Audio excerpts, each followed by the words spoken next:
aha m bụ Chidi Ikenna Amobi. Dịka o si gbatakwulu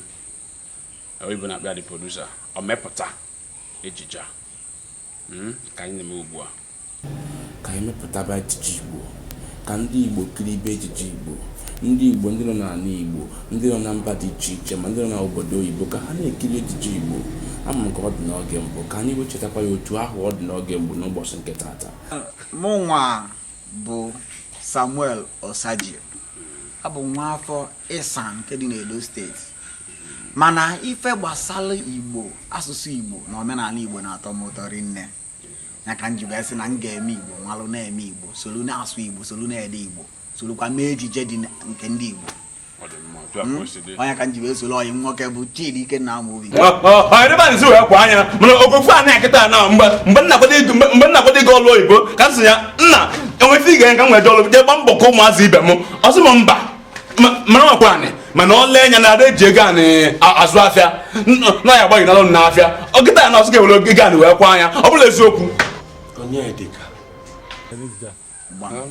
ndụmọdụ anyị ga-enye ndị Igbo unu na-ege anyị ntị ugbu a bụ na ọ ka mma otu a unu bụ ndị Igbo anyị ncha bụ ndị Igbo ka anyị na-asụ Igbo ka anyị na-eme omenala Igbo ka anyị na-eyi uwe Igbo ọkwa ịghọtago ka unu na-ekilikwu ejije Igbo ka ọ na-akpalite mmụọ unu n'ịdị na-asụ Igbo maka ndị ọzọ nọ na mba ịma na ọtụtụ ndị Igbo amara asụ Igbo nsogbu ụdị ya bụ ife na-agba m anya mmiri abụrụ m onye Igbo mana aka m ndị Igbo asụ Igbo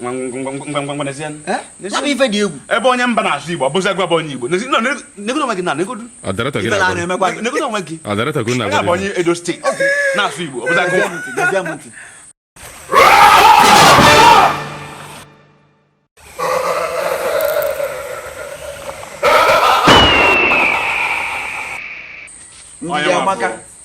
Amaka Ebo ebe onye nwa mere Ndidi Amaka n'ejije a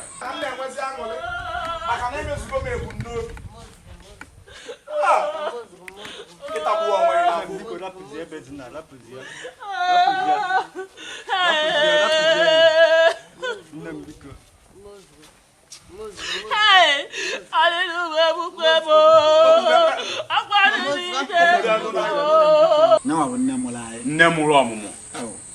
nke a nke bụ ekwensu go nwunye di nke a bụ Lucia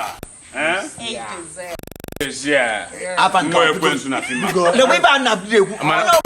n'afa obodo Igbo ọ bụ onye ụmụnze gbafa na ọ bụ onye ụmụnze ka afọ Igbo kwue ya ka ndị na-ekiri gị nụ ya ka afọ Igbo ọ sịkwa anya oke ọ nwere afọ Igbo afọ Igbo m bụ Chidi Ebere nwa amụrụ na mma kedu ka ị esi hapụ mụ na nwata nwaanyị a ka anyị nọrọ ofe ebe na-esi nri ịma na nwata nwaanyị a bụ ekwensu achọkwa m onye ga-abịa tinyere gị ọgwụ na nri ma o tinyere gị ọta pịapịa achọkwaghị m ya o achọdịghị m ya ije Lagos ifu ndị ga-asị gị my mama si anyị bụ Igbo